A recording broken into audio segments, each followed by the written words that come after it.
Our second video on the Cold War. Our first video was about the end of World War II and immediately after World War II. This video, you'll have to, on your left side, create a timeline that goes along with the dates you may read or hear about the early stages of the Cold War after World War II officially ended and the Cold War continues.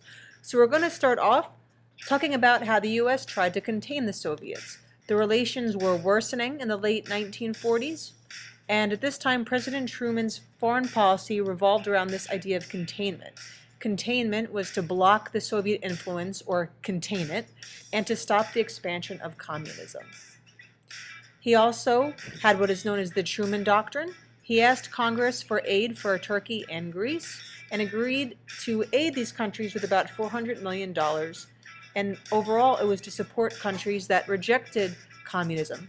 Britain actually previously supported Greece, but in February of 1947, they formally requested that the U.S. take over its role in supporting the Greece government. And the deal here was that they would support them with money, but not the military. Continuing on, we have the Marshall Plan. This gets the name from the idea proposed by the U.S. Secretary of State George Marshall in 1947. The idea, once again, was not to provide military support, but to give aid such as food and machinery to needy countries.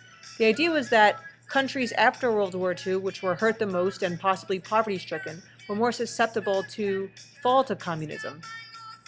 Congress officially approved this after Czechoslovakia fell to communism.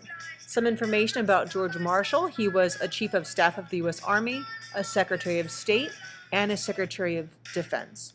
Winston Churchill called him the organizer of victory because of his leadership for the Allied victory in World War II.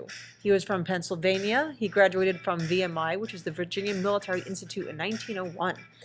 The Berlin airlift we learned about last class, about what was going on there in 1948 and 1949, how it was the first major international crisis of the Cold War. Now the superpowers are forming rival alliances.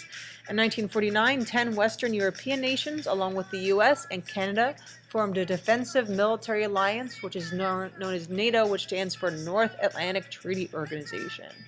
The Warsaw Pact is created in 1955 because the Soviets saw NATO as a threat. The members included the USSR, East Germany, Czechoslovakia, Poland, Hungary, Romania, Bulgaria, and Albania.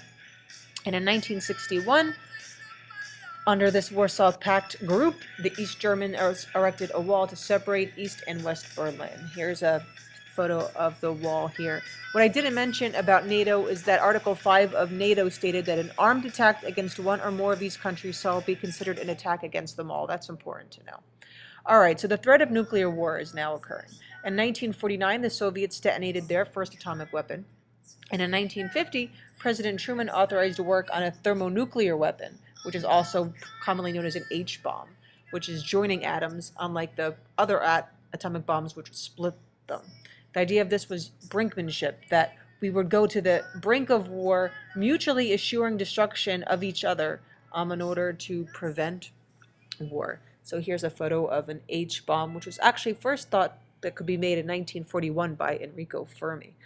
Anyway, the Cold War is continuing in the skies. In August of 1957, the Soviets announced the development of an ICBM, which stands for Intercontinental Ballistic Missile. On October 4th, Sputnik, which is the first unmanned satellite, is sent up into the Earth's atmosphere using an ICBM. The US did not have their own until later on. Sputnik here is only 23 inches in diameter. When it orbited the Earth, it was visible from all around the Earth. It took about 96 minutes to orbit. It sent signals to the Soviets for 22 days until literally its batteries ran out. A space race here, 1960, the CIA was conducting secret flights over Soviet territories in U-2 spy planes. But in May of 1960, the Soviets shot down a U-2 and its pilot, Francis Gary Powers. And this really symbolized the heightening of the Cold Wars. Gary Powers was eventually returned to the United States on February 10th of 1962 for a spy swap. He's buried in Arlington now, along with George Marshall. He actually died in a crash observing brush fires. So he died literally in the air. The password for today is then spy, and I'll see you next class.